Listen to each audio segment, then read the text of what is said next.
Nabili ko yung relo sa TikTok shop and heavily discounted siya, which is no other than sa isang YouTuber na heavily discounted, IC Unbox Diaries.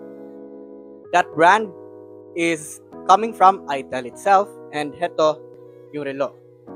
This is ITEL O11, the smartwatch that will benefit your needs. We are testing only its capabilities at na-experience ko kung ano siya ba ka-reliable na relo.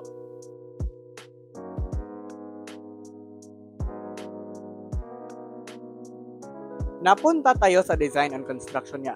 The design is pretty minimalist. I mean, I choose this parang black and bluish na pinta dito. I mean, yep, it is actually black na pinili ko, but it feels like it's almost blue and black. I mean, I don't know sa mata ko. Pero sa construction naman, it feels sturdy despite its small size. And yep, I could still feel the plastic quality on here, but it's not bad. Sa likod naman, it has the heart rate monitor and a 2-pin connector. The sides of it are speaker grills, and at the other side is the scroll, which is pretty silent as you scroll, and at the same time, yung kanyang dalawang microphones. The display niya is not bad. It is 1.83-inch 240p TFT display. And of course, as you close up on it, I mean, makita mo talaga yung pixels dito. I mean, it's not bad considering this is a budget smartwatch, but at the same time is okay naman yung borders for both ups and sides, pero yung down lang dito, it has a chin at the bottom. Napunta tayo sa firmware at functions niya dito. Well, I would say na it's somewhat reliable. I mean, okay, because it's very speedy. Walang lags whatsoever, and that's a great thing dito, but at the same time, it's very glitchy. So, for example, because the Style 4, as I scroll whenever I did, is that makita mo talaga nag-shift yung icons. You can link your smartwatch sa isang smartphone application na FitCloud Pro, which is yan yung kanyang application na ginagamit. The best thing about the FitCloud Pro na yon is that pwede mo siya malink sa Google Fit and Google Health. Pwede mo rin siya i-download yung mga exercises options dito like swimming, core, indoor cycling, at iba pa.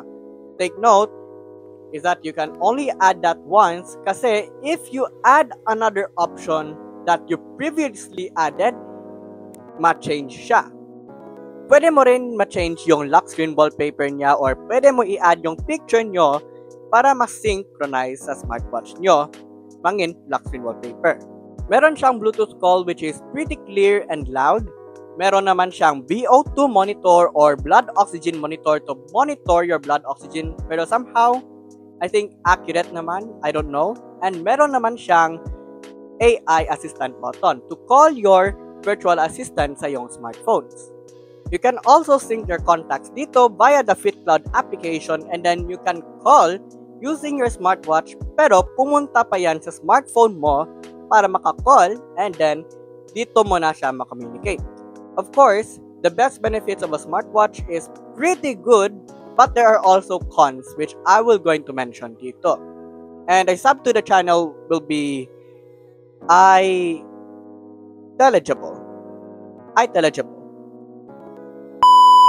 First issue na na-encounter ko sa ITEL O11 smartwatch is yung kanyang step counter. The step counter is pretty unreliable. So the ITEL O11 step counter is extremely unreliable. Hindi siya gaano ka-accurate for instance, or sometimes gumana siya and for some instance hindi naman gumana.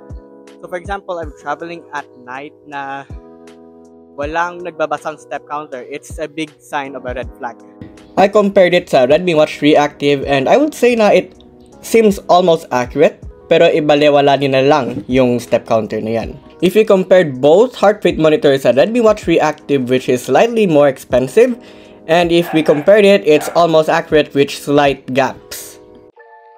Conclusion, I mean, this is a very good smartwatch for me kasi there are tons of exercise options that you will add dito sa FitCloud Pro app niya. Pero yung problema lang talaga is that considering the step counter reliability, syempre hindi naman siya gumana, at the same time gumana naman compared sa ibang smartwatch na laging active yung kanyang step counter.